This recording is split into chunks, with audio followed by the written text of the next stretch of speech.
What's up guys? Today I want to talk to you guys about my favorite lens for the Blackmagic Pocket Cinema Camera 6K. They need to shorten that name. Yes, they really do. Okay, actually, for the rest of this video, I think we're just going to refer to it as the Pocket Cinema 6K. That's perfect. Call it good. So I've never seen anybody else use this lens on the Pocket Cinema cameras, so I wanted to make a video to show you guys about this awesome lens. Let's get started. So as you guys know, I am now shooting on a Blackmagic, a Pocket Cinema 6K, but up until recently I was shooting on a Canon Rebel SL2.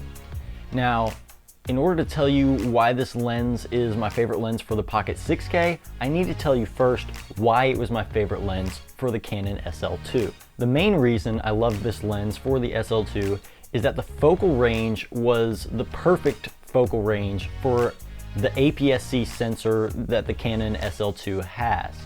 For those of you who don't know what I'm talking about when I'm talking about a cropped sensor, let me explain it real quick.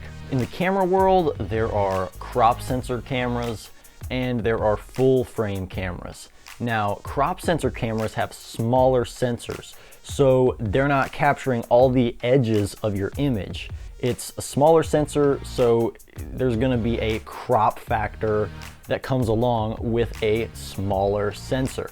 On an APS-C camera, the crop factor is 1.6 times that of a full frame camera. This means that a 24 to 70 millimeter lens, which is a standard zoom lens for a full frame camera, is going to be more like a 38 millimeter to 112 millimeter lens on an APS-C camera. Now that's way too tight for most APS-C camera shooters, but the Sigma 17 to 50 here is equivalent to a 27 to 80 millimeter on an APS-C camera. And that's a lot nicer of a range than 38 to 112 millimeters. Now, the other reason I really liked this lens for the SL2 is that it has a constant aperture of f2.8. Basically, this just means that I can stay at this lens's lowest aperture, which is 2.8, all the way through the zoom. Unlike Canon's kit lens and a lot of other lenses that have a variable aperture that changes when you zoom in. So when you zoom in, the aperture goes up and you lose light. But this lens is a constant aperture, so it stays the same throughout the whole range between 17 and 50 millimeters. Also, f2.8 is a low enough aperture to give you plenty of background blur when you're filming, so it gives you a nice professional look if that's what you're going for.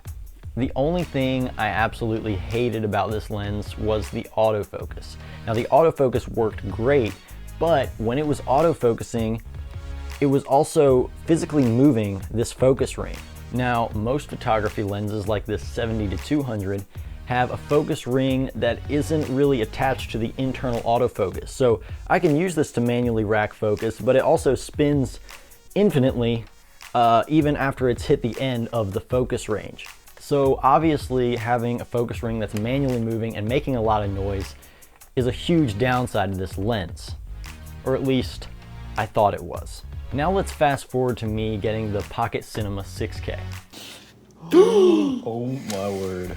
Now, the Pocket Cinema 6K has a Super 35 sensor, but the sensor isn't actually 35 millimeters wide like it says it is.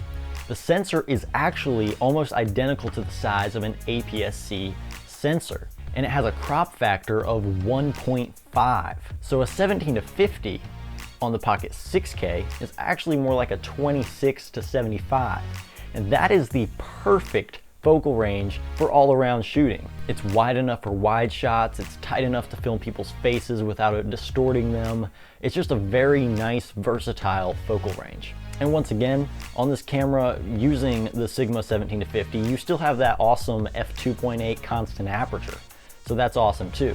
But that's not all, it gets even better. That annoying, loud autofocus ring actually works really well with the Blackmagic 6K because it works really well with the follow focus system I use.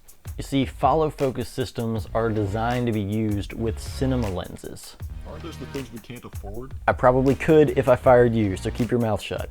When you calibrate your follow focus system, it spins the focus ring to one end and it hits the hard stop, and then it knows that that's as far as it'll travel that way. Then it reverses and it spins to the other end, and then once it feels the hard stop on that side, it stops, and in doing so, it knows the focus range of that lens, and it can calibrate that to your focus wheel.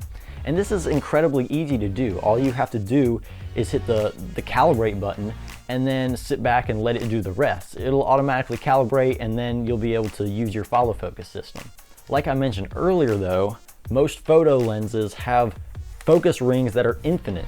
So if you try to calibrate this lens, which I have done, it's just gonna spin infinitely, and it's never gonna know where the end of your focus range is. So in order to calibrate a lens like this, you have to manually set in and out points on your follow focus system every time you use it, which is incredibly annoying. But the Sigma 17-50 actually has hard stops on the end of the focus ring. So all I had to do to make this fully compatible with my follow focus system was put a lens gear on it, throw it on there, and hit calibrate. Like, it's that easy. You're such a salesman. Now, this might seem like a really small thing to you, but it's sometimes those little things that just make your job a lot easier and a lot more efficient. So it gets me really excited. So now maybe you can see why this is my favorite lens for all-around shooting on the Pocket 6K. It has the perfect focal range for the crop sensor. It has hard stops on the end of the focus ring. It has a constant aperture of f2.8. Also, it has optical stabilization, which is really nice to take out some of those little micro jitters you get when you're shooting. And this lens comes in at $315 on Amazon. That is a steal. So you can probably see why I'm surprised that nobody's talking about this lens. Like, I haven't seen anybody else using this on the Pocket 6K. I don't know why. It's an awesome lens. Guys, thank you so much for watching this video. If you learned something new and if you liked it, feel free to leave a like or a comment below. While you're down there, feel free to hit that subscribe button and turn the notification bell on so you won't miss another helpful video like this one. Thank you so much for watching, and have a great day.